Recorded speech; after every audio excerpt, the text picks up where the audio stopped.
under the age of 25. Yeah. So no Mahomes and no Deshaun Watson, who both turned 25 in September. RC, the floor is yours. Listen, at number one, I'm going to go with Josh Allen. Let's get right into it. This dude has been playing extremely well this year. Early on in the season, we thought that Josh Allen was going to be a part of the MVP conversation. And then he hit a little valley, but now he's back up to the peak after going head-to-head with Russell Wilson and winning. Stephon Diggs has totally elevated his game. It's made him a different player. We know how physical of a runner he is in the red zone. He's one of the best red zone quarterbacks in this league. You can expect Josh Allen to get better and better and better. He's the new age Cam Newton, and the Buffalo Bills should be happy to have him. At number four, I got Joe Burrow. Now, this is hard for me. I wanted Joe to be number one, but everybody's going to say, but he plays for the Bengals. Will they surround him with the right thing?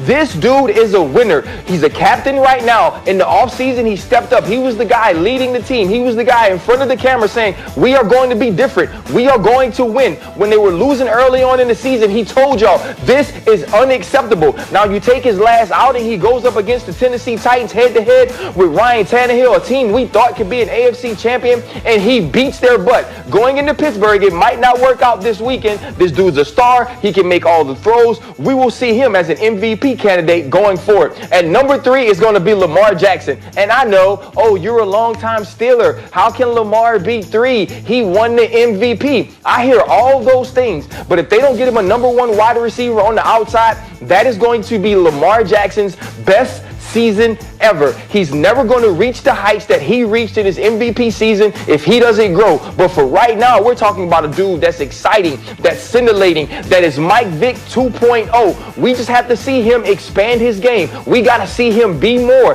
That's what's keeping him from being number one on this list. But if you're the Baltimore Ravens, you're excited. Every time you step in front of the TV, you're going to see a show. But when that show gets shut down, when that show gets stopped, what can he do? That's the only way Lamar Jackson moves up on my list. And at number two is Justin Herbert. I heard Shefty say the other day, Shefty was like, you know what? This is, kind of the best play we've seen since Patrick Mahomes. I don't know if it's the best play, but his physical tools in the last decade of young quarterbacks we've seen drafted, when I first saw him, when I first looked at him, the only one I thought had better skill or had a better upside was Patrick Mahomes. He is that good, that explosive, and has been that impressive early on in his career. And number one is Kyler Murray. I told y'all this on Monday or Wednesday or whatever day I was on. They're starting to run together. The dude can do it all. He's 4-3 out of the backfield. You see those little Speedy Gonzalez feet moving a little beep beep roll runner when he gets out in the open, and also the cannon for an arm. It's short, it's little, but when that ball comes out of his hand, it spins different. There aren't 5 quarterbacks in the league that have more velocity, more pop, and more life in their football. This dude is full of juice. He's got the juice, and right now, if you're starting a team, you want to start that team with Kyler Murray. Okay, there's so much there I want to react to, but let's start with this. There were 3 quarterbacks that went very high in this year's draft, and you just took Justin Herbert, who was the third of them in order. They went Burrow, and then Tua, and then Herbert. We put him ahead of all the rest. I find that fascinating. But let's talk about your number one. Let's talk about Kyler Murray in the midst of a breakout season, and it could become a truly special one. Currently on pace to have over 4,000 passing yards as well as over 1,000 rushing yards. If he does it, he'd be the first player in history to reach both those plateaus in a single season. So RC just put him at the top of the list. And when he did that, why, out of the corner of my eye, Bart, I could see you kind of shaking your head. Why is that? Oh, here he goes. No, because you talked yourself out of the right answer. It's Joe Burrow, because Joe Burrow's a guy who can thrive in any system. He can thrive in any system. We talk a lot about Lamar Jackson, about how his offense is kind of like the Wildcat. Well, what about the air raid system? That's a gadget system as well, and eventually the league is going to catch up to what Kyler Murray and what they're doing out there in Arizona. And then will he be able to counterpunch?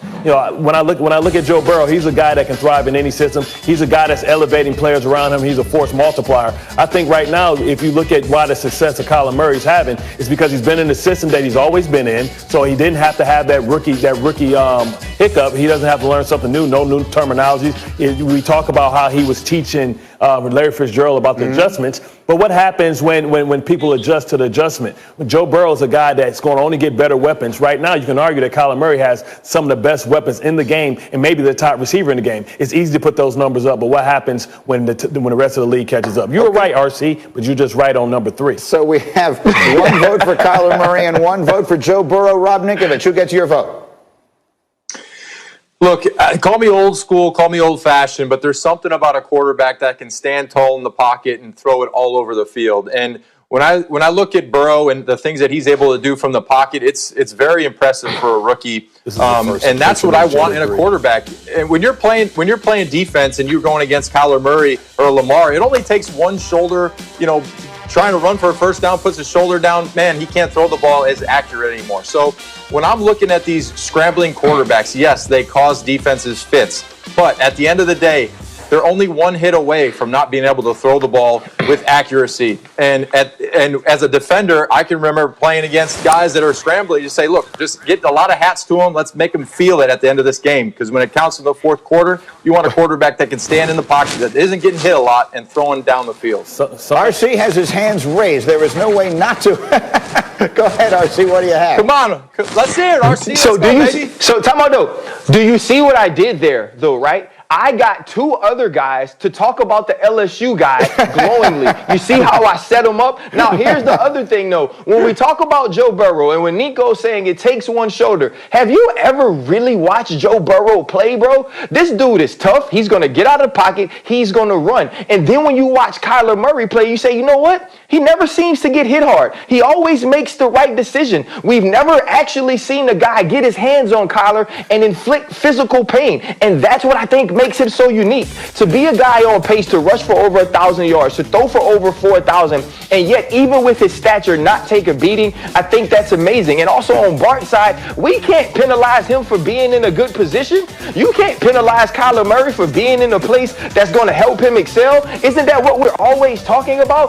Build what you do around your best player. That's what Cliff did. That's why Cliff got his job. That's why Cliff got Kyler. So what I have done is I have won the argument and also got 2 other people that didn't go to LSU to talk about the LSU guy, so everybody knows that the guy from LSU came from the best school anyway. Thank you. This is why RC's fundamental list are the highlights we only of got 30 Fridays. seconds, Thank you very much. Here's the problem with this is that everyone starts going. raising their hand when we have 4 minutes left in the show. Listen, we've seen this before, right? We've seen this with Pat White. Somebody's going to knock Kyler Murray back to shortstop. I tell you what, let him keep running like that if he wants to.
Bye.